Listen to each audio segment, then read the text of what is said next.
आता अवधारा कथा गहन जे सकळा कौतुका जन्मस्थान की अभिनव उद्यान विवेक तरुचे। संत सम्राट भगवान ज्ञानोबारायांनी सर्वप्रथम वाङ्मयीन गणेशाला वंदना केली। त्यानंतर सर्व विद्यांच्या असणारी अधिष्ठात्री देवता सरस्वतीला वंदन केलं।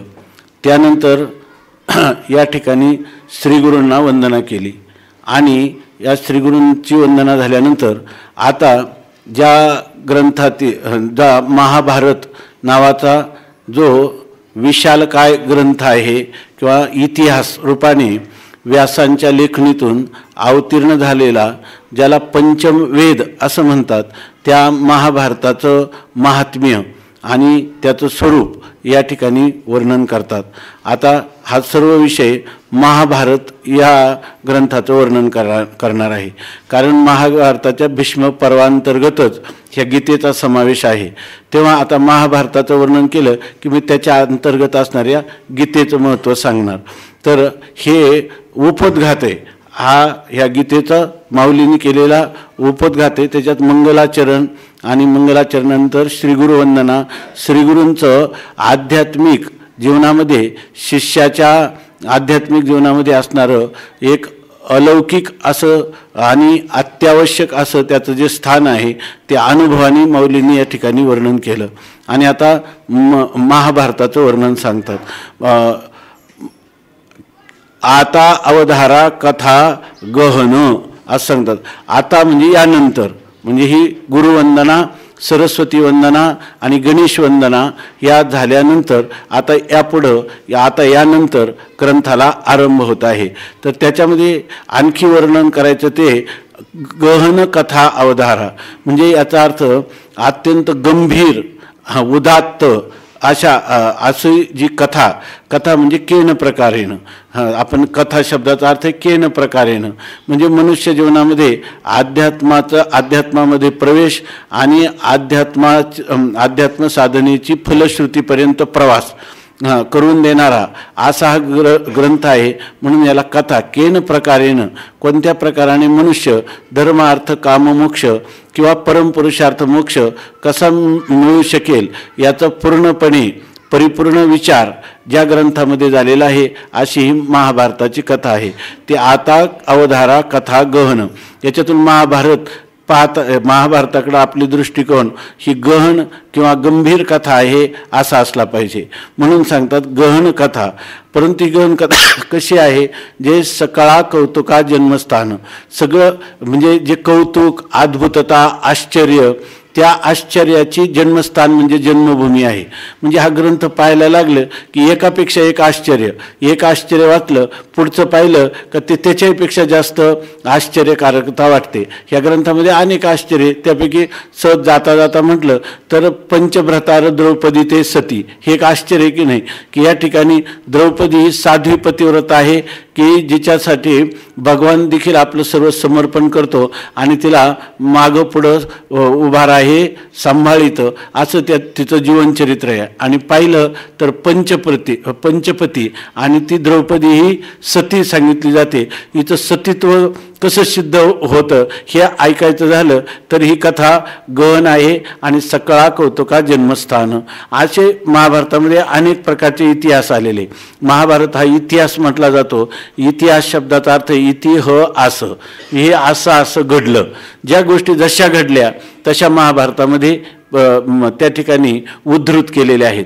परंतु महाभारतातलं एक कथा वाचली की ती सकळा कौतुका जन्मस्थान, सगळ्या कौतुकाचं अद्भुत, एकापेक्षा एक अद्भुत आहे, एकापेक्षा एक कौतुकास्पद आहे, आपल्याला त्या ठिकाणी आश्चर्यकारक अशा स्वरूपाचे आहे, म्हणून म्हणतात सकळा कौतुका जन्मस्थान।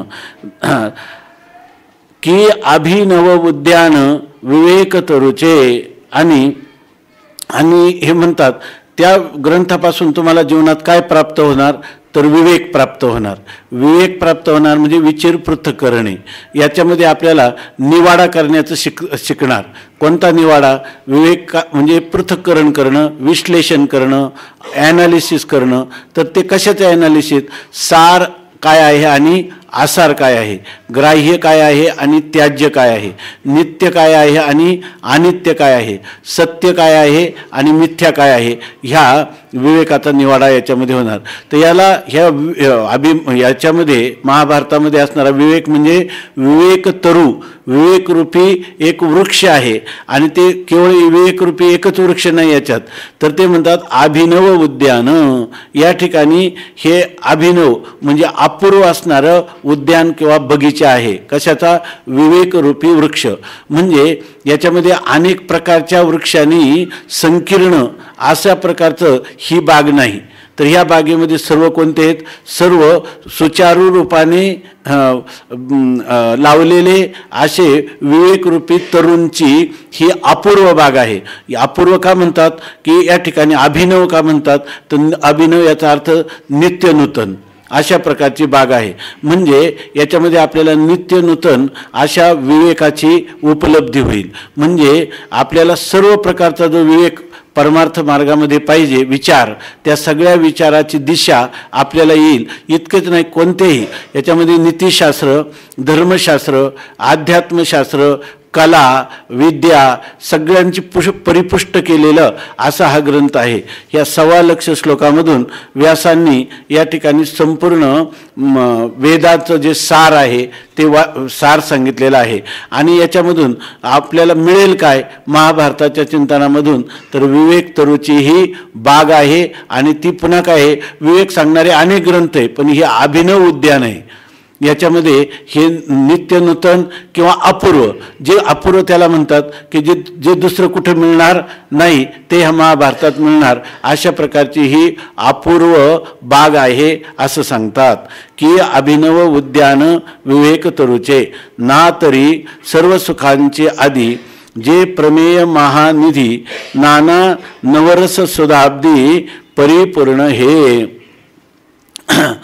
महाभारताचे एक एक वैशिष्ट्य माऊलींना जे दिसतं महाभारतामध्ये ते या ठिकाणी सांगतात. याच्यातून काय आहे की प्रत्येक हे जर वयांचं आपल्याला खरं रसग्रहण करायचं असेल किंवा त्याच्यामधील असणारी यथार्थता ती जर पडताळून पाहायची असेल तर प्रत्येकाला काय महाभारताचं चिंतन करणं आवश्यक आहे.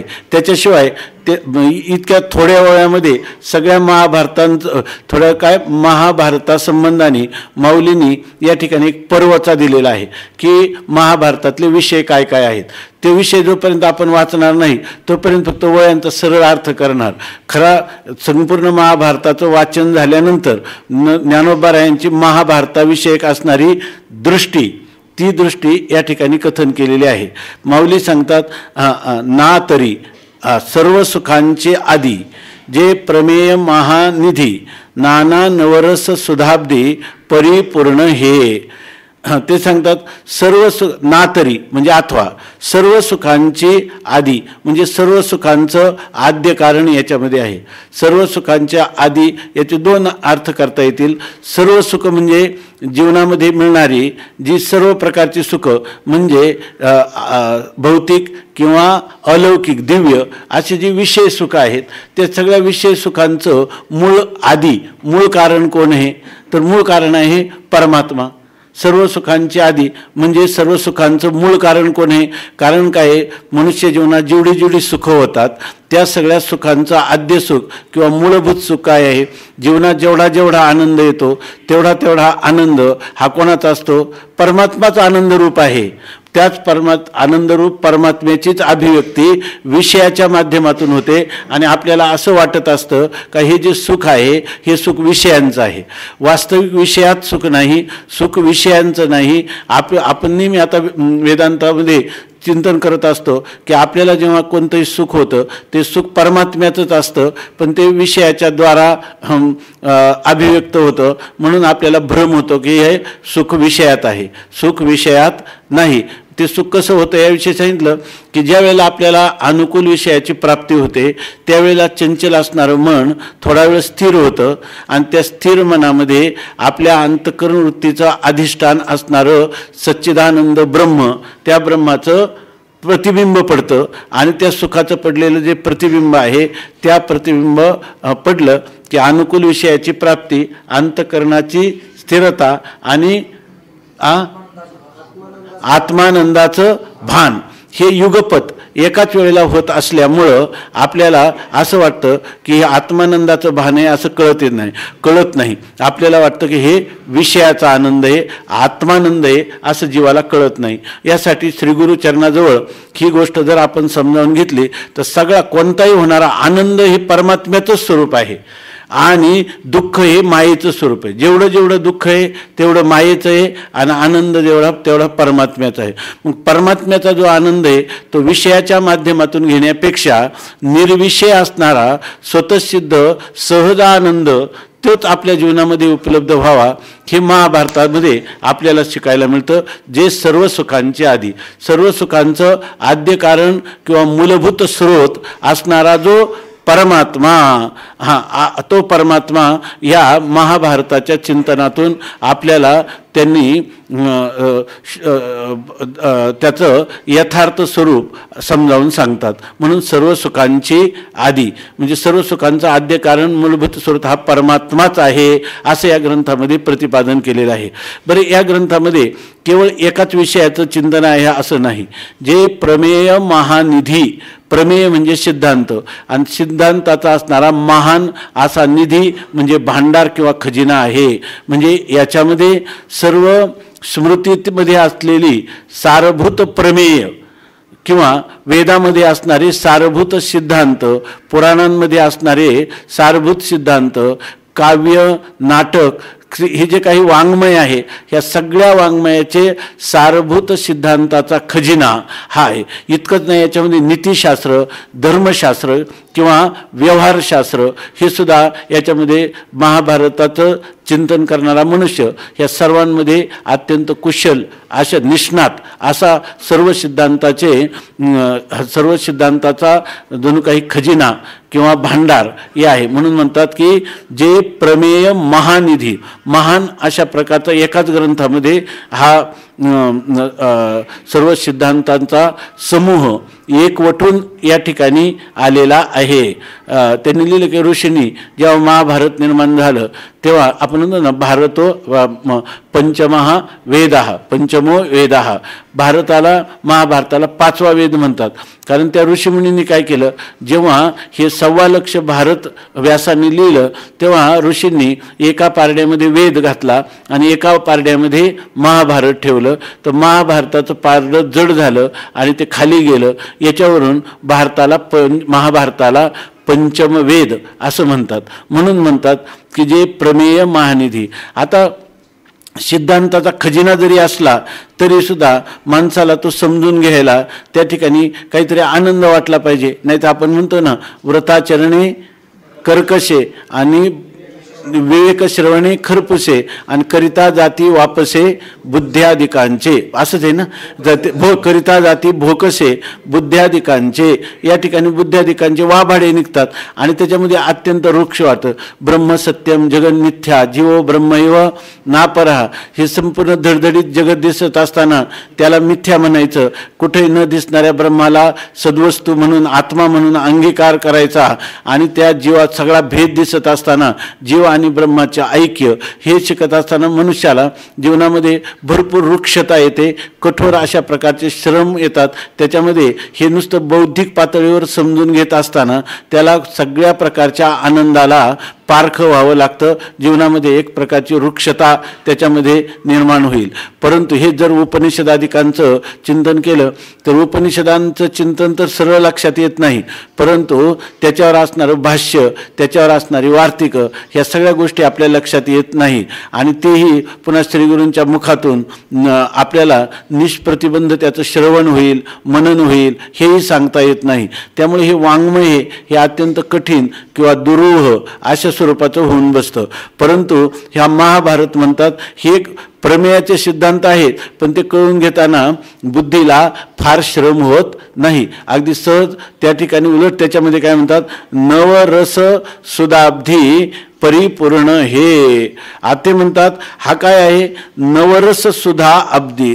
नवरस म्हणजे याच्यामध्ये रस येतात. म्हणजे हे जे असणारे काय आहे, कोणती गोष्ट आपण जर श्रवण करायला लागलो शब्दांचा समूहाचं, तर त्याच्यामध्ये जेव्हा हे वीररस, करुण रस, बिभत्स रस, असे जे रस आहेत, हे रस जेव्हा शांत रस, वात्सल्य रस, हे रसांचं अभिव्यक्ती होईल तेव्हा माणसाचं मन किंवा अंतःकरण हे द्रवीभूत होतं, ते पाघळतं आणि त्यामुळं त्याच्या जीवनामध्ये त्याचा एक रसग्रहण म्हणजे रसो वैसा म्हणजे आनंद त्याच्या जीवनामध्ये अभिव्यक्त होतो. तर इथं हे आनंद अभिव्यक्त करण्याचं 9 प्रकारचा रस सांगितलेला आहे.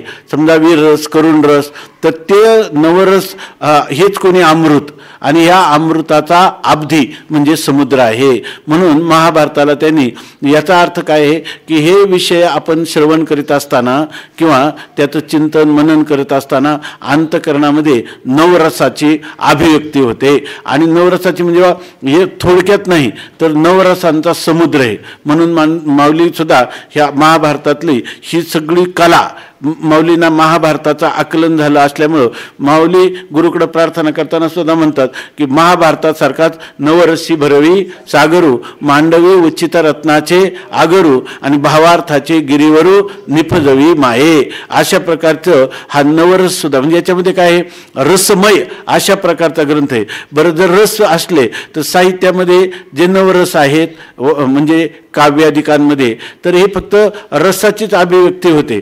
परंतु हा जो रस अभिव्यक्त होतो त्या साहित्यातून, त्या काव्यातून, तर त्या रसामुळे जो आनंद मिळतो हा अत्यंत उथळ स्तरावरचा उत्तान असा आनंद मिळतो.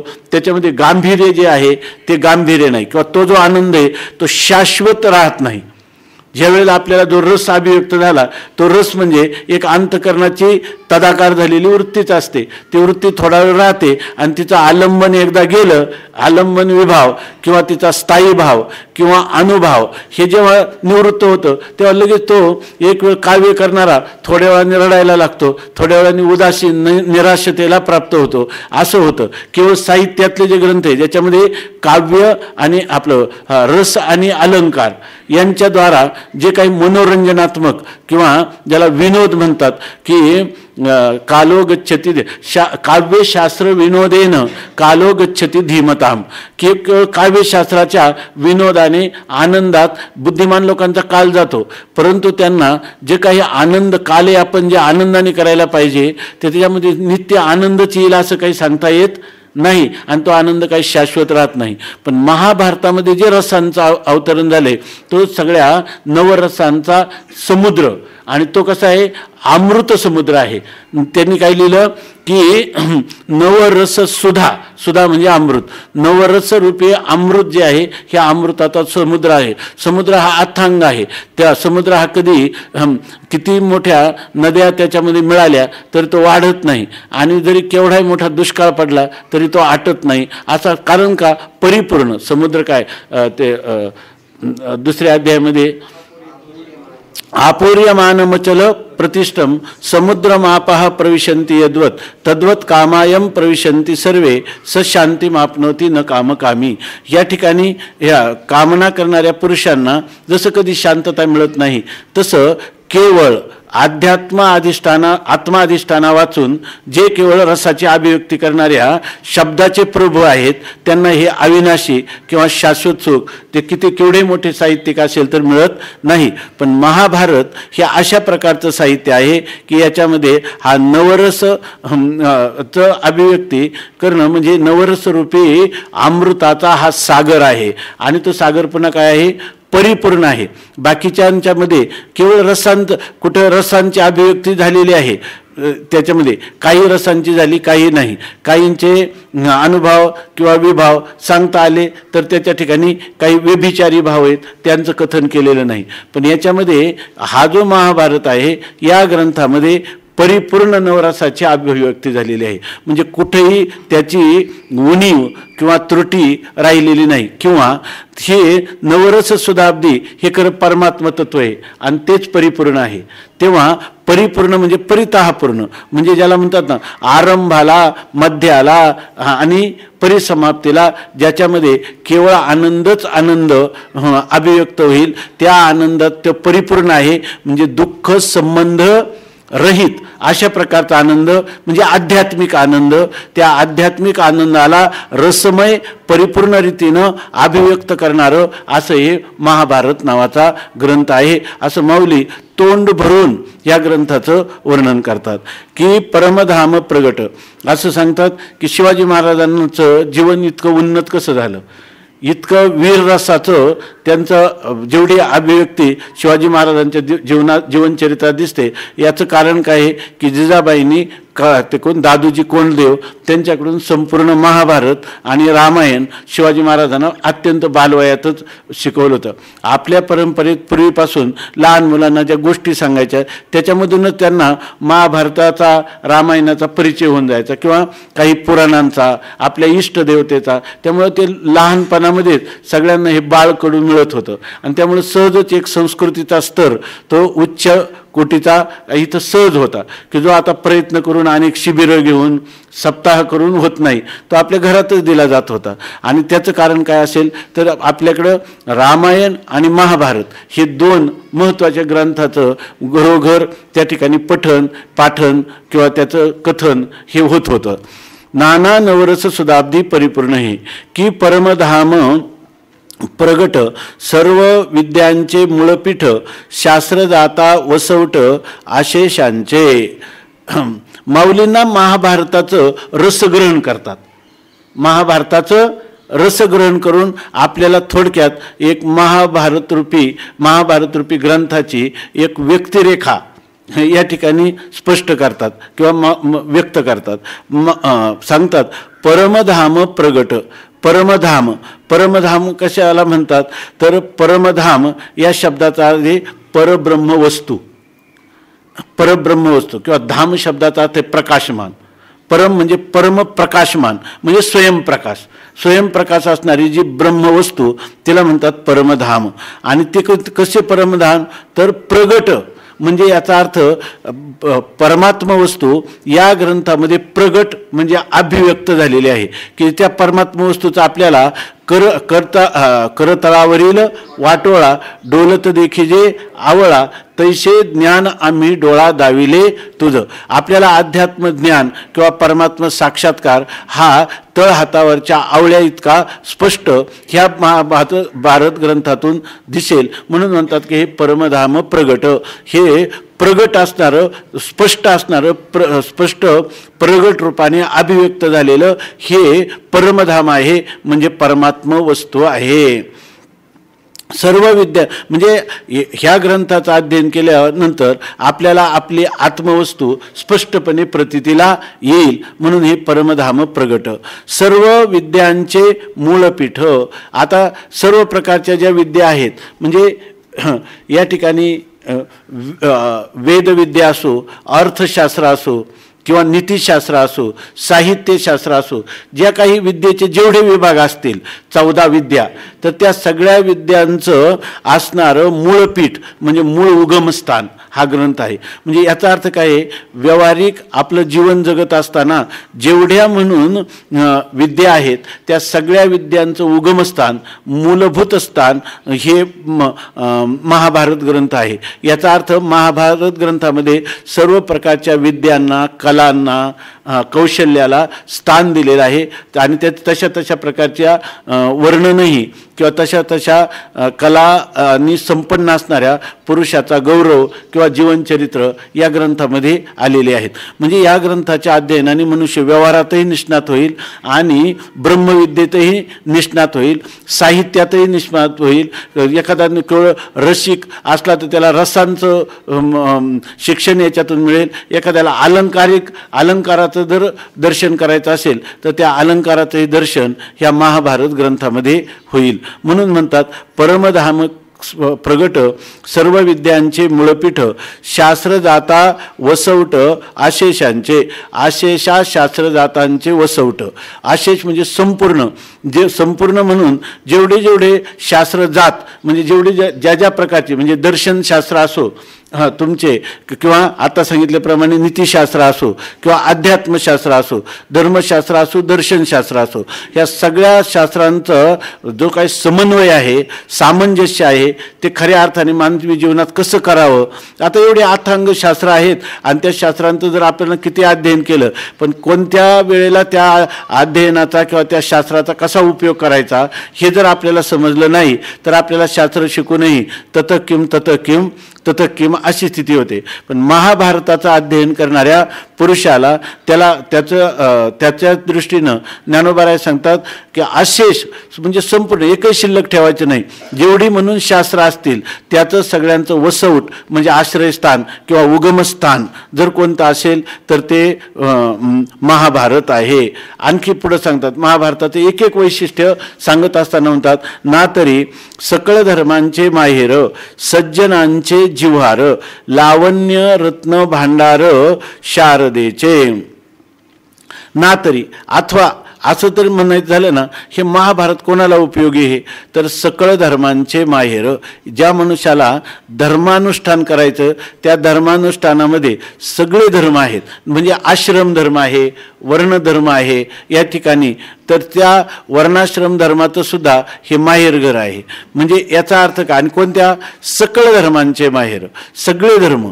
आता मुळात धर्म कशाला म्हणतात, धर्म म्हणजे त्यांनी सांगितलं येतो अभ्युदय निश्रेयस सिद्धी सा धर्म हा, ज्याच्यामुळे आपल्याला इहलोकातही कल्याण होईल आणि परलोकातही कल्याण होईल असं कथन करणारं जे शास्त्र त्याला म्हणतात धर्मशास्त्र किंवा त्याला म्हणतात धर्म. म्हणजे धर्म काय शिकवतो, तुका म्हणे गाजे वैकुंठी सोहळा आणि याही भूमंडळा माझी कीर्ती. या लोकातही कसं आपण जगावं आणि जेणेकरून आपल्याला परलोकही आपला सुखकारक कसा होईल याचं वर्णन सांगणारा तो धर्म आहे. किंवा धर्म म्हणजे आपलं स्वतःचं स्वस्वरूप म्हणजे आत्मस्वरूप, आत्मस्वरूपाचंही वर्णन करणारा हा ग्रंथ आहे. तसंच या ठिकाणी धर्म शब्द जो आहे त्यांनी सांगितलं वेद विहितो धर्म. हा वेदाने जे सांगितलंय त्याला धर्म असं म्हणतात.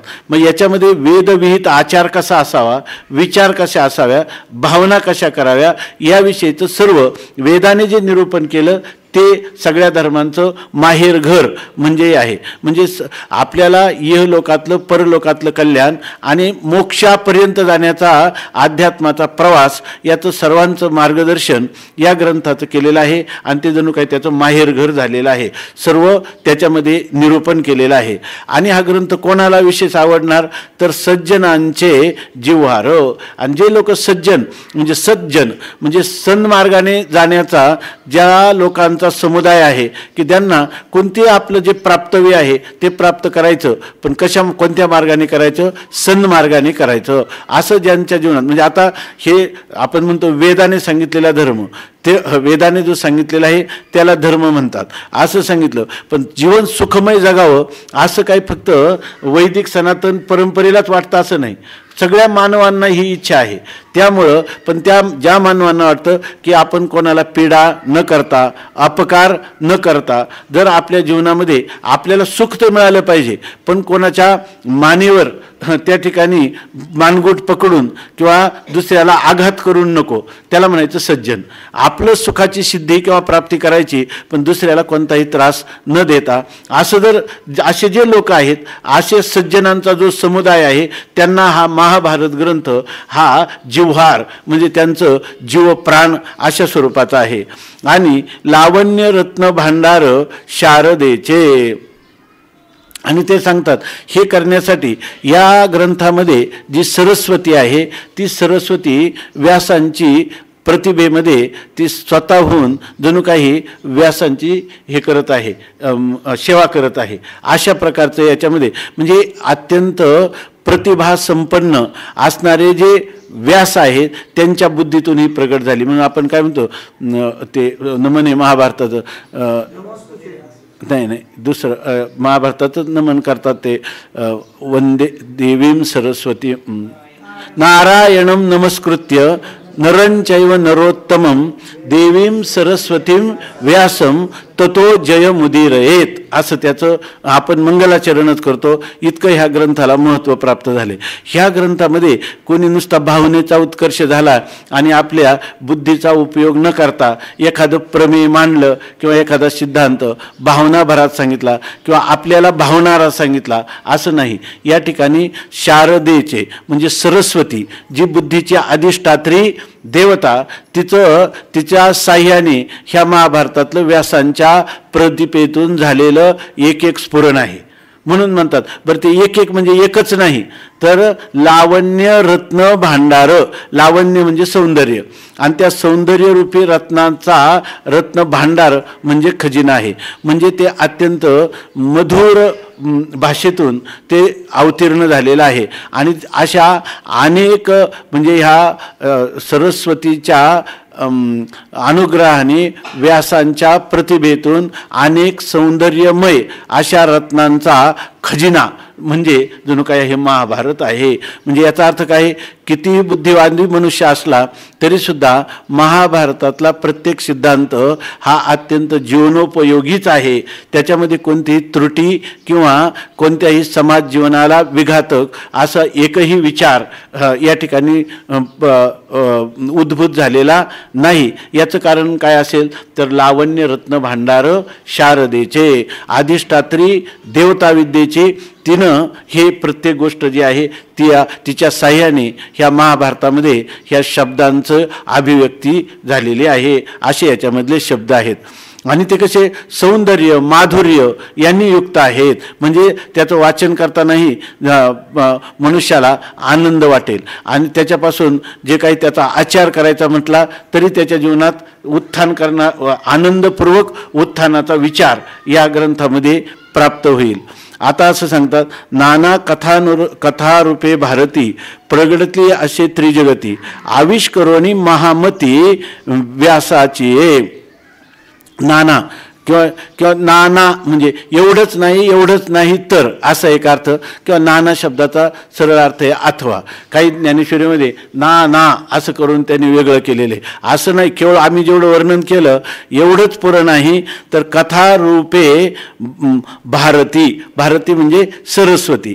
ती कथेच्या रूपाने या ठिकाणी ही कथा नाही, महाभारत हा इतिहास नाही तर भारती म्हणजे सरस्वती ह्या कथेच्या रूपाने त्रिजगती प्रगटली असे ह्या त्रैलोक्यात प्रगट झालेली आहे. आता याच्याविषयी विचार केला कोणत्या तरी ज्ञानेश्वरीत लिहिलेलं आहे की वा हे त्रिजगत म्हणजे त्रैलोक्य. महाभारत काय स्वर्गामध्ये त्रिलोकामध्ये महाभारत ग्रंथ प्रसिद्ध आहे का अशी शंका येते. तर त्याने सांगितलं इथलं त्रैलोक्य म्हणजे कोणतं आहे तर भावना विचार आणि क्रिया हे त्रैलोक्य. महाभारत काय करतंय भावना कशी क्रिया कशी आणि विचार कसा हेच सर्व शिकतं. कारण वेद सुद्धा काय कांडत्रय निरूपिणी श्रुतीचं हे कोडीसवानी गीता पद्यरत्नांची लेणी लिहिली असे ज्ञानकांड उपासनाकांड आणि कर्मकांड हे जिथं त्रैलोक्य आहे हेच या ठिकाणचं 3 प्रकारचं जगत आहे. इथं काय आहे तुम्ही म्हणाल का सगळं जग काय असंच आहे का. इथं एक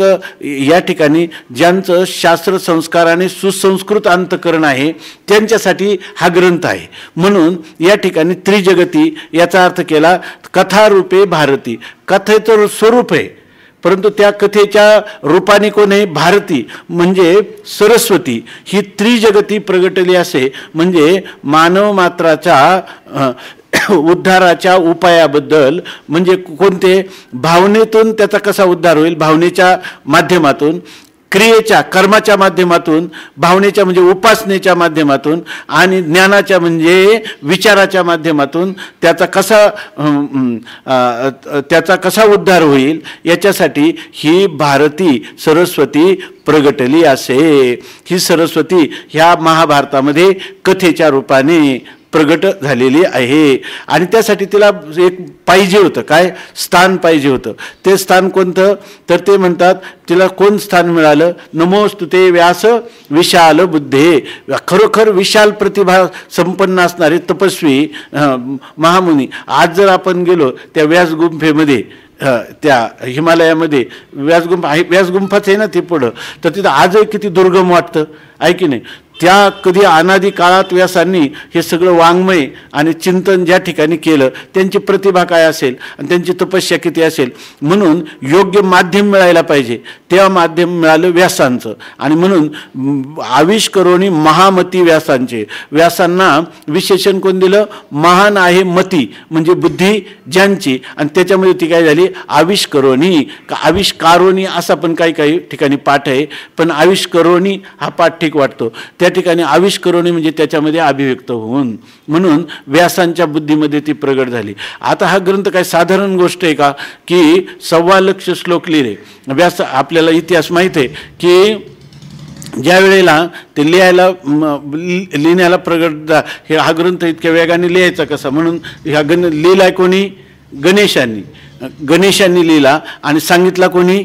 व्यासाने. जसं इथं सच्चिदानंद बाबा आणि ज्ञानोबा आहे की सच्चिदानंद बाबा आदरी लेखको झाला, तसं गणपती ह्या ग्रंथाचा काय आहे? लेखक आहे. पण त्या गणपतीने लिखाणाचं काम स्वीकारलं, पण त्यांनी सांगितलं एक गोष्ट आहे की तुम्ही जर श्लोक सांगताना जर कुठं अडखळले तर मग मी काही थांबणार नाही. तुम्ही एकदा सुरू केला का अखंड ओघ तुमचा राहिला पाहिजे. आता ह्या अनुष्टुप छंदात जरी म्हटलं तरी एकामागे एक श्लोक सांगायचे, याला तर वेळ लागणार की नाही. महाभारतामध्ये काही कुट श्लोक आलेले आहेत असं सांगतात. साधारणतः जर 10 श्लोकाच्या मध्ये सरासरी 10 श्लोकाच्या मध्ये एक कुट श्लोक येतो असं परंपरेने सांगतात. तो कुट श्लोक कशामुळे आला काही काही कळत नाही आपल्याला लवकर या ठिकाणी. मग हे त्या गणेशाला काय सांगितलं त्यांनी? मी सांगेल सारखा, पण जर समजा जर तुला जर तो विषय न कळता तू नुसता लिहित जाशील का की लिहित जाशील तर असं चालणार नाही. तुला अर्थ कळला पाहिजे आणि अर्थ न कळला तुला तर मग मी जरी थांबलो तर त्याच्यामध्ये तुझा आक्षेप असता कामा नाही. म्हणजे तेवढ्या काळामध्ये काय करायचे? ते पुढचे 10 श्लोक किंवा ते पुढचा जो श्लोक आहे ते त्यांच्या 8 स्मृती करून ते सांगायचे. म्हणजे गणेशाला सुद्धा डोकं खाजवावं लागलं. कधी कधी गणेशाला कळायचं नाही काय याचा अर्थ काय आहे. म्हणून काय काय कर्मण्य कर्म या पश्येत अकर्मणीच कर्म या सबुद्धिमान मनुष्येषु सयुक्ता कृष्ण कर्म कृत असं म्हटलं. कर्मात आकर्मण आकर्मात कर्म. गणपती लागला डोकं खाजवायला आहे की नाही. तोपर्यंत व्यासांचे श्लोक पुढचे तयार झाले. असे ह्या आविष्करोणी महामती व्यासांचे. व्यासांच्या बुद्धीतून हे प्रगट कोण झालेले? साक्षात सरस्वती अशी प्रगट झालेली आहे. म्हणून हा त्यांनी तर असं एक शंकराचार्यांच्या मला वाटतं त्यांच्याविषयी लिहिलं आहे की ज्यांच्या बुद्धीत सरस्वती प्रगट होण्याला त्या सरस्वती खऱ्या अर्थाने भाग्यवान ठरली. हां, किंवा त्या सरस्वतीचं सार्थकत्व झालं असं मला वाटतं आचार्यांच्या विषयी लिहिलेलं आहे किंवा कोणत्या तरी एका महापुरुषाविषयी लिहिलं आहे. सरस्वती अभूत का म्हणजे सरस्वती जी आहे ती खरी कृतार्थ झाली अशा अर्थाचं एक वचन आहे. तसं या महामती व्यासांची व्यासाची महामती व्यासांची आविष्करोणी आपल्या व्यासाचे महामती आविष्करोणी त्रिजगती कथारूपे भारती प्रगटली असे असा अन्वय करावा. मनवनी हा काव्यारावो ग्रंथ गुरुवतीचा ठावो येथोनी रसा झाला आवो रसाळपणाचा. ते म्हणतात मनवनी हा काव्यारावो. म्हणून सगळी जेवढी काव्य आहे ना, काव्य कशाला म्हणतात? काय वाक्यम रसात्मकम काव्य. काव्य म्हटलं का त्याच्यामधून कोणता तरी एखादा रस अभिव्यक्त झाला पाहिजे. वीर रस म्हणा, करुण रस म्हणा, आता बिभत्स का म्हणा, कोणता तरी नवरसापैकी एक रस अभिव्यक्त झाला पाहिजे, त्याला काव्य म्हणतात. पण हा आहे ना सगळ्या काव्यारावो, सगळ्या काव्यांचा राजा हा महाभारत ग्रंथ आहे. आणि ग्रंथ गुरुवतीचा ठावो. आणि ह्याच ग्रंथाला गुरुवती म्हणजे सर्वात जास्त गौरव, प्रतिष्ठा, डौल, महत्त्व या ग्रंथाचं आहे. म्हणून ग्रंथ गुरुवतीचा ठावो हा ग्रंथ जो आहे तर सगळ्या प्रतिष्ठेचं जे आश्रय असेल तर त्या आश्रय जर असेल तर हा महाभारत नावाचा ग्रंथ आहे. आणि माऊली असं सांगतात येथोनी रसा झाला आवो रसाळपणाचा. म्हणजे आतापर्यंत अनेक ग्रंथ संपत्ती ह्या वैदिक किंवा स्मार्त किंवा पौराणिक या ठिकाणी इतिहास, नाटकं, काव्य अनेक प्रकारचं साहित्य जरी असलं तर त्या सगळ्या साहित्यामध्ये महाभारताचं स्थान काही विशेष आहे, वैशिष्ट्यपूर्ण आहे. म्हणून म्हणतात खरा रसाळपणाचा अवो येथून झाला. जेवढे जेवढे रस आहेत ना त्या रसांना खरं रसमयता, रसाळपणा, त्या रसाळपणाचा आवो म्हणजे त्याचा आश्रय येथून झाला. म्हणजे खरं रसाची अभिव्यक्ती कशी करावी, कसं रसमय बोलावं. म्हणून महाभारताचं जे अध्ययन करेल तर त्याला तुकाराम महाराजांच्या वाङ्मयामध्ये किंवा अनेक प्रकारच्या वाङ्मयामध्ये आलेले अनेक प्रकारचे जे इतिहास आहे ते इतिहास त्याला रसमय भाषेत सांगता येईल. आणि तो काय होईल, शब्दांचं जे आहे तर शब्दांचं संग्रह त्याच्या ठिकाणी करायचा असेल तर महाभारताच्या अध्ययनात तो आपोआपच होऊन जातो. कारण महाभारती जे नाही ते नोहेच लोकिती या कारणे म्हणिपे पाही व्यासोच्छिष्ट, पुढे येणार ते व्यासोच्छिष्ट जगत्त्रयम. हे सगळं एक रूढ मनच पडून गेली लोकांमध्ये का सगळं हे जे जेवढं म्हणून ह्या त्रैलोक्यामध्ये जेवढं वाङ्मय असेल तर ते वाङ्मय काय आहे, व्यासांचं उष्ट आहे. म्हणजे असं कोणता विषय नाही का जो व्यासांनी सांगितला नाही. आणि त्या विषयांमध्ये त्यांनी केलेले जे शब्दप्रयोग ते जर आपण शिकले तर आपल्याला आपोआपच योग्य शब्दाची यथार्थ अशी योजना करून आपल्याला आपल्या अंतःकरणात असणारा विचार किंवा भावना किंवा आपल्या बुद्धिस्थ ज्ञान हे शब्दाकार करता येईल. म्हणून म्हणतात येथोनी रसा झाला अहो रसाळपणाचा. तेवीचे ऐका अनिक एक येथोनी शब्दश्री सच्छाश्रिक आणि महाबोधी कोवळीक दुणावली. तेवीची त्याचप्रमाणे माऊलींचं इतकं हृदय भरून आलेले महाभारताचं सांगताना म्हणजे अगदी त्यांना या महाभारताविषयी अतीव असणारा आदर तो ओसंडून त्यांच्या शब्दातून बाहेर. तेवीची त्याचप्रमाणे ऐका, अजूनही ऐका. अनिक एक गोष्ट मी तुम्हाला सांगतो. खरं सांगायचं म्हणजे महाभारताचं महत्त्व माऊली सांगतात अनिक एक ऐका, अजून एक गोष्ट तुम्ही ऐकून घ्या. काय, येथोनी शब्दश्री सच्छाश्रिक आणि महाबोधी कोवळीक दुनावली. ह्या महाभारताची दोन वैशिष्ट्य या ओवीमधून सांगतात. पहिलं वैशिष्ट्य सांगतात येथोनी म्हणजे ह्या ग्रंथापासून, म्हणजे जेव्हापासून महाभारत नावाचा इतिहास ग्रंथ व्यासांनी आपल्या लेखणीतून किंवा आपल्या सांगण्यातून जेव्हा या ठिकाणी ह्या पृथ्वीतलावर अवतरित केला महाभारत, तेव्हा येथूनही ह्या ग्रंथापासून शब्दश्री सच्छाश्रिक. काय आहे शब्दश्री म्हणजे शब्दाची संपत्ती. शब्द हे फार संपत्ती मोठी आहे. माणसं दुसऱ्या संपत्ती गोळा करतात पण शब्द संपत्ती हे तुकाराम महाराजांनी तिचं महत्त्व सांगितलं. तुका म्हणे आम्हा शब्दचे हा देव, तुका म्हणे पहा शब्दचे हा देव, शब्देची गौरव पूजा करू. शब्दाचे आमुच्या जीवाचे जीवन, शब्दे वाटू धन जन लोका. आता हे जे लोक आहे आपले व्याख्या त्या लोकांचा जेवढा आदर करतात तेवढा संपत्तीवाल्यांचा करतात का? नाही. त्याच्यावरूनच सरळ गोष्ट दिसते का ह्या धनापेक्षा शब्दरूपी धनवान हा श्रीमंत आहे की नाही. त्याचे उदाहरण तुम्ही आम्हीच आहोत. म्हणजे अधिकार नसताना सुद्धा आहे की नाही शब्दाचं थोडंसं जरी गोळा केले तरी काम चालतं. तर त्याच्यामध्ये सांगतात तेवीचे ऐका काय तेवीच्या ऐका अनिक एक येथून. बरं ते आपण व्यासांचं गोळा करत नाही आहे का नाही, आधुनिक व्यासांचं गोळा करतो आपण. तेवीचे ऐका अनिक एक येथून शब्दश्री सच्छाश्रिक. या ठिकाणी जे शब्दाचं वैभव आहे ना ते महाभारतापासून खरं काय झालं सत्शास्त्रिक. सत्शास्त्रिक म्हणजे सत्शास्त्र जे यथार्थ प्रतिपादन करणारा असं जे शास्त्र आहे म्हणजे अत्यंत निर्दोष अशा प्रकारचं जे शास्त्र आहे त्याला ते या ठिकाणी शब्दाचं वैभव जे आहे हे महाभारतात दिसतं. म्हणजे महाभारतामध्ये काय आहे सत्शास्त्राचं कथन केलेलं आहे. म्हणजे सद्वस्तू असणारा परमात्मा त्या सद्वस्तूचं शंशनात शास्त्रमिती उच्यते. जी वस्तू जशी आहे तसं तिचं यथार्थ वर्णन करणारं जे शास्त्र आहे त्या म्हणजे आपल्याजवळ किती शब्द संपत्ती असली आणि ती कथा कादंबऱ्यामध्ये जर शब्द ती संपत्ती खर्च केली तर तिचा उपयोग नाही. तिच्यामध्ये काय असलं पाहिजे, सत्शास्त्र. आपल्याला आपली सद्वस्तू असणारा जो आत्मा, त्या आत्म्याचं दर्शन करणारी अशी शब्दाची संपत्ती असली पाहिजे. आणि ती संपत्ती तुकाराम महाराज सांगतात, तिला म्हणतात तुका म्हणे आम्हा शब्दाची, तुका म्हणे पहा शब्दाची हा देव. सुरुवात काय त्याची, आम्हा घरी धन, शब्दाचीच रत्ने आणि शब्दाचीच शस्त्रे यत्न करू, शब्दाचे आमच्या जीवाचे जीवन. म्हणून त्यांनी सांगितलं की विद्यार्थ्यांनी वेदाचं अध्ययन कधी करावं तर अकारणीनं, निष्कारण, काही नसलं तरी त्यांनी काय करावं, सारखं शब्दाचं अध्ययन करत राहावं, शब्द रटत राहावे.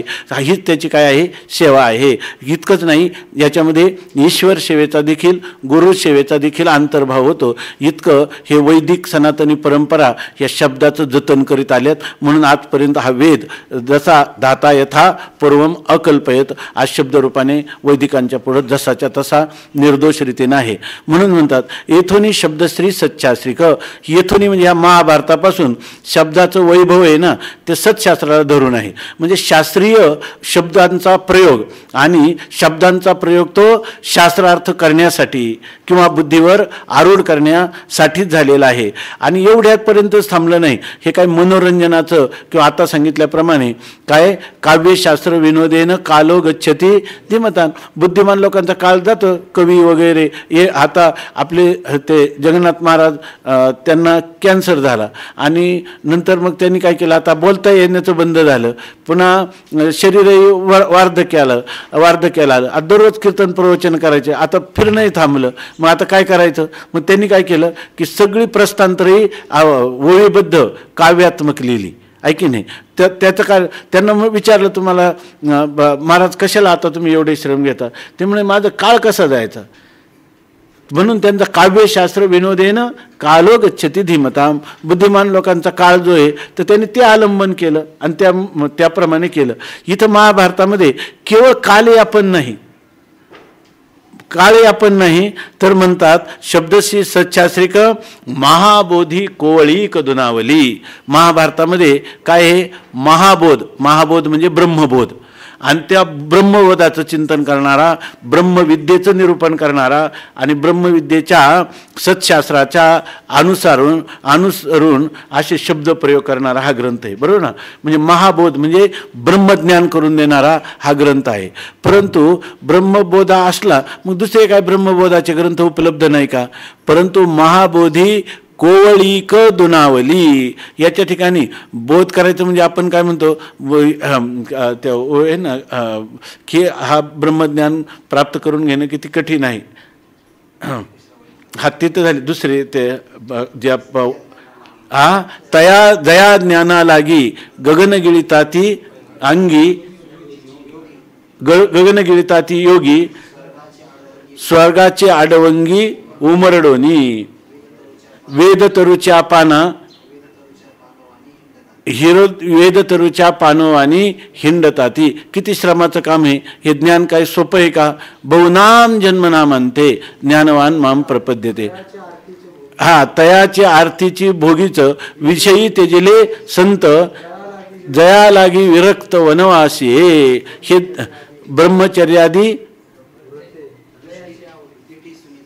दिठी सुनी जयाते ब्रह्मचार्यादी व्रते मुनीश्वर तपाते आचरती. अशा प्रकारचा हा मार्ग काही सोपा नाही. याच्यासाठी याजसाठी जप, याजसाठी तप, व्यासे हे अमुप ग्रंथ केले. ब्रह्मज्ञान जरी कळे उठाउठी तरी का हिंपुटी वेदशास्त्र.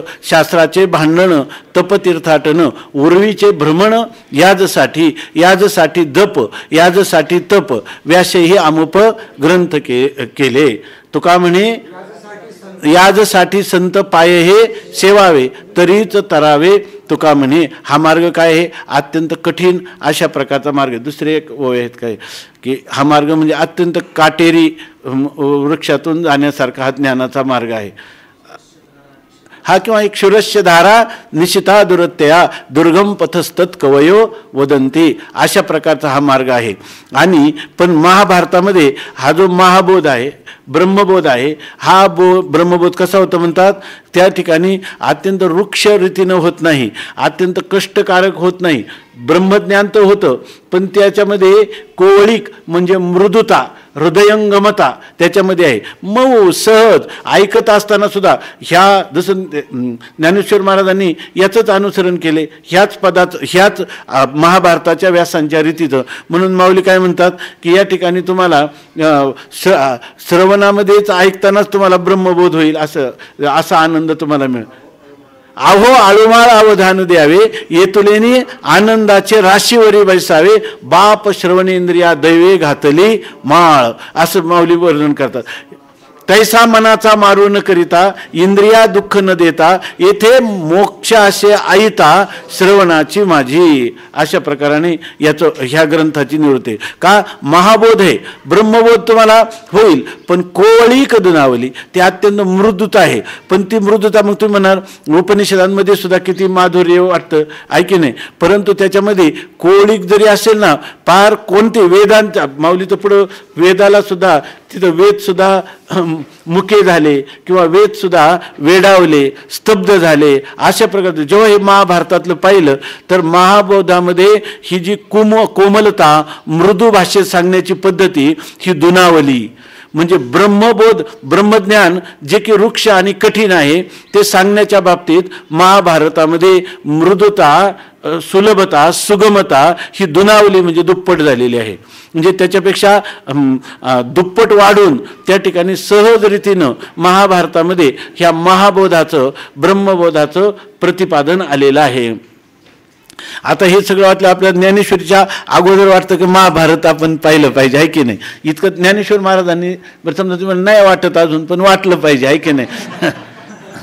म्हणून आमच्या रवी महाराजांनी काही करा पण म्हणे महाभारत आणा, आज येईल. ते सांगतात की महाबोधी कोवळीक दुनावली, येथ चातुर्य शहाणे झाले, प्रमेय रुची साले, आणि सौभाग्य पोखले सुखाचे येथ. या ठिकाणी सांगतात चातुर्य शहाणे झाले. आता चातुर्यन पुन्हा त्याला शान होणं म्हणजे चातुर्यन, चातुर्याला शान होणं म्हणजे काय, तर स्वामी महाराजांनी सांगितलं होतं, इथं लिहिलंय की चातुर्याला शहाणपण आलं म्हणजे काय, तर चातुर्य म्हणजे जे काही आपण वेदादिकांचं अध्ययन केल्यावर आपल्याला होणारं जे परोक्ष ज्ञान आहे. ब्रह्म एक आथी, ये रावघीची भ्रांती, ब्रह्मच एक आहे, ते सच्चिदानंद स्वरूप आहे, जग अनित्य आहे, मिथ्या आहे, असं आपल्याला शब्दाने परोक्ष ज्ञान होतं. म्हणजे त्या वस्तूच्या फक्त अस्तित्वाचं ज्ञान होतं, परंतु त्याचा साक्षात अनुभव किंवा त्याचा साक्षात्कार झालेला नाही.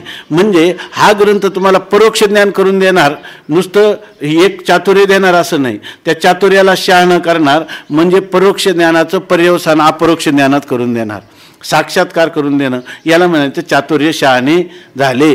आणि नंतर सांगतात प्रमेय रुचीस आले. आणि या ठिकाणी प्रमेय म्हणजे कोणताही जो सिद्धांत आहे तो सिद्धांत या ठिकाणी रुचीस आले, रुचकर होतो. म्हणजे तुम्हाला जगन्मिथ्यात्व सांगताना तुमच्या बुद्धीवर भारभूत वाटत नाही, अरे हे तुच्छ जगत आहे, खरंच आहे, अशा प्रकारचं हे जे ना प्रमेय जे ना ते रुचकर वाटतं. ब्रह्म सत्य आहे, कसं काय, जे अतिंद्रिय असणारं ब्रह्म आहे की नाही, कोणत्याही इंद्रियांना विषय न होणारं, आणि त्याचा सच्चिदानंद रूपाने आत्मत्वाने स्वीकार केला तर आपलं सगळं जगातलं सगळं जे वैश्विक सुख मावळलं ना, अशी जी भीती होती ती भीती नाही राहत. उलट त्याला काय वाटतं, ब्रह्म सत्यम जगन्मिथ्या जीवो ब्रह्मैव नापरहा. त्याला कोणी सांगायला लागलं, दुसरं काहीतरी भौतिक विद्या सांगायला लागलं तर म्हणतो हे माझ्या कानावर पण नको. मला गोडी कशाची लागली, महाभारताची लागलेली, कारण त्याच्यामधले जे प्रमेय आहेत ना ते रुचीस आले, ते रसाळ झाले, त्याला त्याच्यामध्ये आनंद वाटायला लागला. म्हणजे महाभारताची पद्धती अशी आहे की जे जे सिद्धांत सांगेल ते सिद्धांत माणसाच्या बुद्धीवर सहजता आरूढ होतात, पण ते त्याला आनंददायी होतात. म्हणून प्रमेय सिद्धांत असले म्हणजे ते बोजड वाटत नाही, ते रुचीस आले, ते रुचकर होतात. अशा प्रकाराने सांगितलं प्रमेय रुचीस आले आणि सौभाग्य पोखले सुखाचे येथ. आणि म्हणतात या ठिकाणी सुखाला भाग्य. आता सुख भाग्यवानाला सुख मिळतं का सुखाला भाग्य असतं? भाग्यवानाला सुख मिळतं. पण माऊलींचे हे अलंकारिक बोलणे, ते म्हणतात सुखाचं भाग्य. आता इथं हे पण शंका आहे पुन्हा, अलंकारिक बोलणे म्हणजे याचा अर्थ आशय हा नाही. आसाचे आसा याचा आशय नाही असं होईल, पण तसं नाही. याच्यामध्ये कोणत्याही प्रकारचा अर्थवाद नाही. खरोखर सुखाचं भाग्य या ठिकाणी कृष्ण महाराज आले का, सुखाचं भाग्य या ठिकाणी पुष्ट झालं की नाही? सुखाचं भाग्य ऐके नाही. येतं सुखाचं भाग्य म्हणजे हे जे असणारे वैषयिक सुख आहे किंवा स्वर्गाधिकामध्ये असणारं दिव्य सुख आहे, या सगळ्या सुखाचं भाग्य या ग्रंथामध्ये पुष्ट झालं. याचा अर्थ आताच आपण चिंतन केलं, ह्या सर्व सुखांचा मूलभूत स्रोत जे ब्रह्मसुखात आहे, त्या ब्रह्मसुखाला प्राप्त करून दिल्यामुळं सगळ्या सुख तुम्हाला सर्व सुखे आजी येथेची ओळली आणि संतांची देखील चरणांबुजे. या ठिकाणी महाभारतामध्ये सांगितलेलं चरणांबुज, चरण कमल अर्थात आपलं स्वस्वरूप, याचं दर्शन जर या महाभारताने करून दिलं तर सुखाचं सुद्धा काय झालं, भाग्य या ठिकाणी पुष्ट झालं असं नाही का म्हणता येणार. म्हणून सौभाग्य पोखले सुखाचे येथ असं म्हणतात. माधुरी मधुरता शृंगारी सुरेखता रूढपण उचिता दिसे भले. आता या ठिकाणी तसंच घ्यावं, सगळ्या ठिकाणी माधुरी मधुरता. सगळ्या मधुर मधुर कोणी आधरम मधुरम वदनम मधुरम मधुराधिपते रखिलम मधुरम. सगळ्यात माधुर्याने संपन्न कोण आहे? परमात्मा. आणि त्याचंच वर्णन ह्या ग्रंथामध्ये आहे. त्यामुळं त्या माधुर्यालाही मधुरता आली. इथं जे काही शृंगारामध्ये शृंगारादी रसामधले जे माधुर्य आहे, ते जे माधुर्य आहे ते कसं आहे की भागवतामध्ये सांगितलं, त्याच्यामध्ये माधुर्य रसाचं झालेलं आस्वादन शृंगार रसामध्ये त्याचं स्वरूप काय आहे की खरूज झाली असताना खाजवताना माणसाला जो आनंद होतो ते याच्यातलं माधुर्य आहे. उत्तान शृंगार रसामधलं जे माधुर्य आहे ते फक्त खरजेला खरूज आली तर माणसाला खाजतं, त्याला म्हटलं अरे खाजू नको रक्त यायला लागलं तर म्हणतो नाही पण थोडं बरं वाटतं म्हणतो, आहे की नाही. मग त्याला काही बरंच वाटतं की नाही म्हणतो. पण ते बरं वाटणं कधी आहे? जेव्हापर्यंत त्याचा आग होत नाही, नंतर भरपूर आग होते. तसलं तशा शृंगार उत्तान शृंगार रसाचं तो विप्रलंबजन्य असो किंवा संयोगजन्य असो, त्याच्यापासून होणारा जो आनंद आहे, जे सुख आहे ते या ठिकाणी नाही. या ठिकाणी म्हणतात की माधुर्यालाही मधुरता आणणारं जे मुख्य ब्रह्मसुख आहे त्याच्यामुळेच माधुर्याला खरी मधुरता येते. आणि ते माधुर्य ह्या ग्रंथाचा काय विवेचन करण्याचा मुख्य विषय आहे. म्हणून माधुर्यालाही मधुरता आली. आणि शृंगारी सुरेखता. आणखीन तुम्ही म्हणाल त्याच्यामध्ये शृंगार रस नाही आला का? भरपूर शृंगार रस आला, पण त्या शृंगार रसाला महाभारतामध्ये सुरेखता आली, म्हणजे एक रेखीवपणा आला किंवा एक मर्यादित ठेवलेलं आहे. त्याला काय मर्यादित मेलेलं आहे. म्हणजे कथा कादंबऱ्यासारखं किंवा शृंगार रसाचे ते कोणतं ते काल परवा तुम्ही काय नाव त्या याचं मेघदूतही नाही मला वाटतं कालिदासाने जे काव्य केलं ज्यांच्या नाही काव्य महाकाव्य रघुवंश तुम्ही रघुवंश नाही त्याच्या मेघदूत नाही ना मेघदूत ज्याच्यामध्ये भगवान शंकर आणि पार्वती मातेचा शृंगार त्यांनी वर्णन केलेलं मेघदूतच का मेघदूतामध्ये वर्णन केला. आणि त्याला कोणी यांनी त्याच्यात एक ते आपले चंद्रशेखर महाराज पहिले त्याचे सुरुवातीचे 3 शब्द आहे ना त्याच्यावर त्यांनी एक प्रवचन सांगितलंय. त्याच्यामध्ये त्या मेघदूताची सुरुवात आपलं नाही त्यांनी रघुवंशाचं सांगितलं मला रघुवंशाचं. तर याचं सांगायचं काय मेघदूत त्यांनी लिहिलं आणि त्याच्यामध्ये काय केलं भगवान शंकर आणि आपलं भगवती पार्वती यांच्या शृंगाराचं वर्णन केलं आणि त्याला कुष्ठरोग झाला.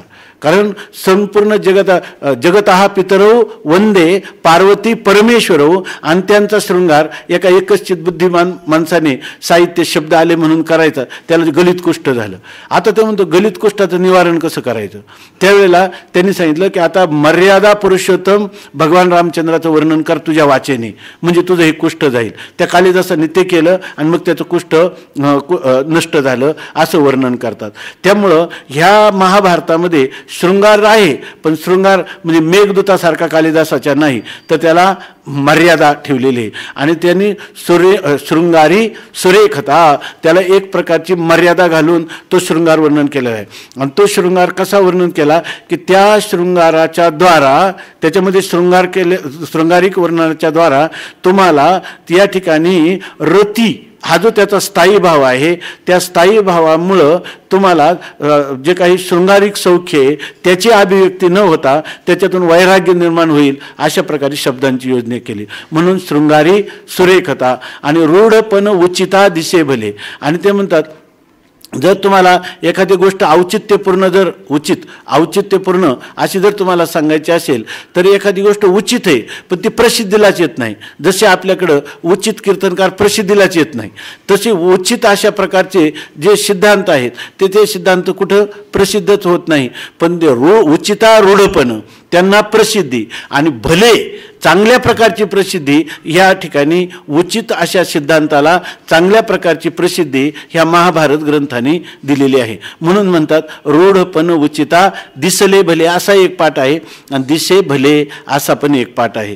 आता पुन्हा सांगतात येथ कळा विदपण कळा पुण्याशी प्रतापो आगळा म्हणून जन्मे जयाचे अवलीळा दोष हरले.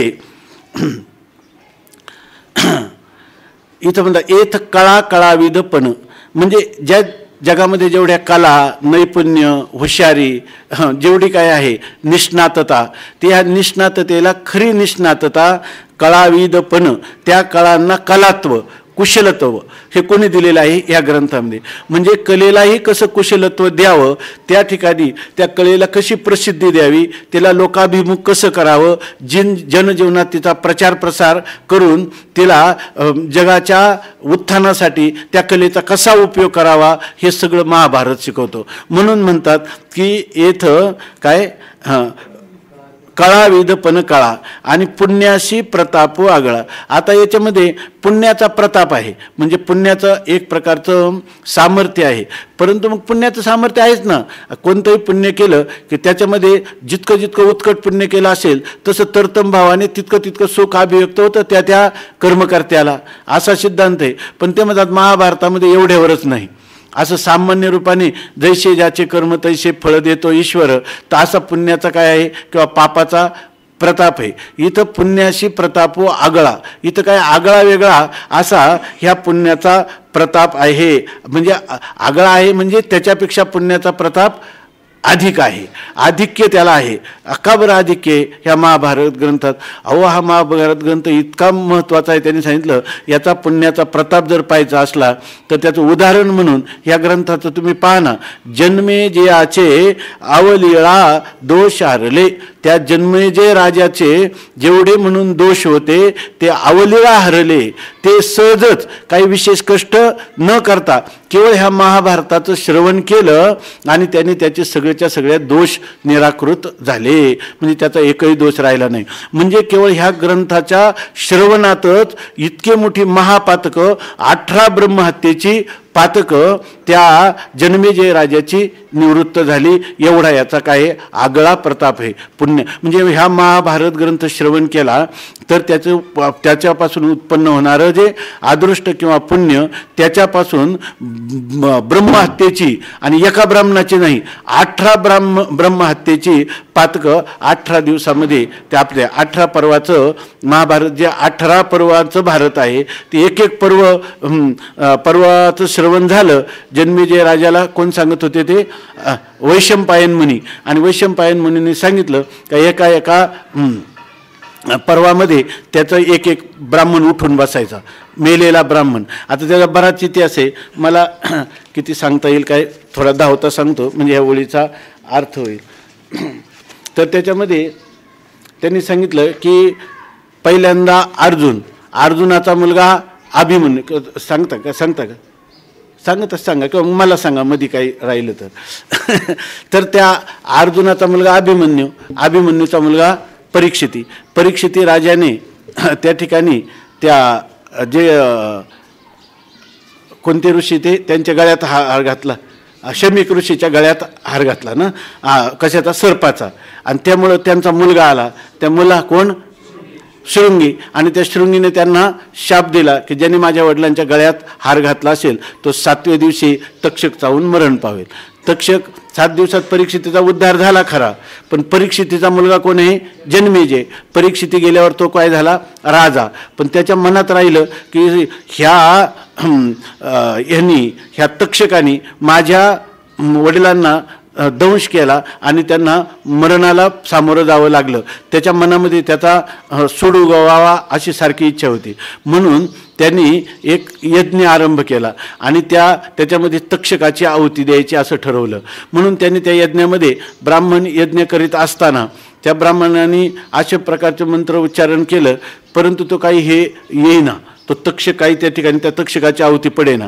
तेव्हा त्यांनी विचार केला, त्यांच्या लक्षात आलं की कोणी इंद्राने याला संरक्षण दिलं. मग त्यांनी काय सांगितलं ब्राह्मणाला, तुम्ही इंद्राय स्वाहा तक्षकाय स्वाहा, इंद्राच्या सहित होऊ द्या. परंतु आता इंद्राचा आसनावरून उडाला आणि बाजूला पडला. तेव्हा बृहस्पतीच्या लक्षात आलं की आता त्या इंद्रासहित याचं काय होणार, आहुती पडणार. मग त्यांनी इंद्राला युक्ती सांगितली, तू ब्राह्मणाचा वेश घे आणि त्या यज्ञामध्ये जा आणि त्या जन्मेजय राजा आहे ना तो तुला विचारेल तुला काय मागायचं, त्यावेळेला तू सांग का ह्या तक्षकाला जीवदान द्या. म्हणून त्यांनी त्या तक्षका गेला, आपलं इंद्र गेला ब्राह्मणाच्या वेशात आणि त्यांनी तक्षकाला जीवदान मागितलं. अरे ज्याची आहुती पडायला पाहिजे त्याला जीवदान मागण्यासाठी आला, द्यावं की नाही. म्हणून त्यांनी त्या ब्राह्मणांना विचारलं. ब्राह्मणांनी सांगितलं की यज्ञकर्म करीत असताना जो यजमान आहे त्यांनी जर एखाद्याला एखादं वरदान दिलं तर त्याची पूर्तता केली पाहिजे. अर्थात त्याला तक्षकाला जीवदान द्यावं लागलं. पण त्याच्या मनात ती तळमळच राहिली. त्या मनात इतकी तळमळ राहिली की त्यांनी काय केलं, त्या सगळ्या ब्राह्मणांना आपल्या राज्यातून हाकून दिलं. ह्या ब्राह्मणांनी मला असा अनुकूल सल्ला दिला, समानशिले व्यसनेषु सख्यम. म्हणून त्यांनी सांगितलं तो ब्राह्मणाचा वेश घेऊन आलेला होता इंद्र, तरी सुद्धा यांनी मला सल्ला दिला की त्याच्या म्हणण्याप्रमाणे कर. म्हणून माझा यज्ञ असफल झाला. मग त्याला खूप क्रोध आला. त्यांनी त्या सगळ्या ब्राह्मणांना नगराच्या बाहेर पाठवून दिलं. बरोबर नाही इथपर्यंत. नंतर काय केलं, त्यांनी काही दिवसांनी व्यासमुनी त्या ठिकाणी आले आणि व्यासमुनींनी त्याला सांगितलं की अरे काय त्याला म्हणतात ना विनाशकाले विपरीत बुद्धी. अरे गावामध्ये राज्यामध्ये ब्राह्मणांची सेवा व्हायला पाहिजे, ब्राह्मण हे वैभव आहे आणि तू त्यांना सगळ्यांना हाकलून दिलं राज्यातून, हे काही चांगलं केलं नाही. पण काही असो, आता इथून पुढे तरी सावध राहा. त्यांनी सांगितलं की तू याच्यानंतर कधीही शिकारीला रानात जाऊ नको आणि रानात शिकारीला गेलाच कदाचित तर त्या ठिकाणी हरणाची शिकार करू नको.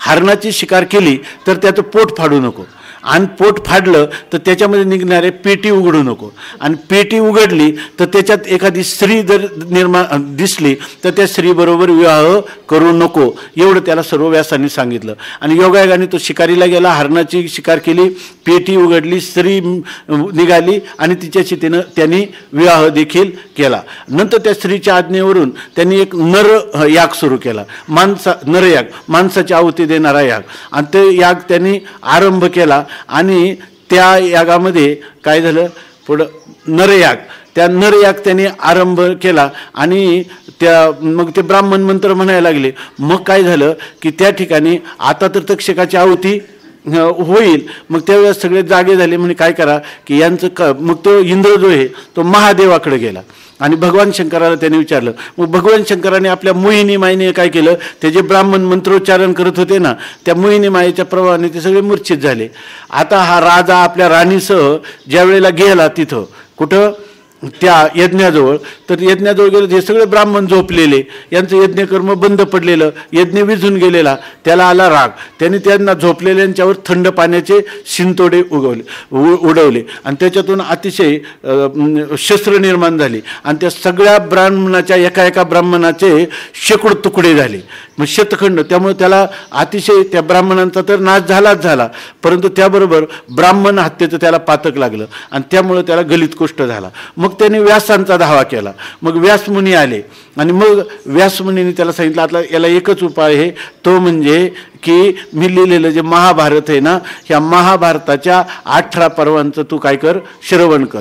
आणि त्या 18 पर्वांचं त्यांनी श्रवण केलं. एक पर्व झालं की तो जो ब्राह्मण आहे तो जिवंत उठून बसायचा आणि मग त्या ती ओळी ती सांगतात की म्हणून जन्मे ज्याचे अवलिळा दोष हरले.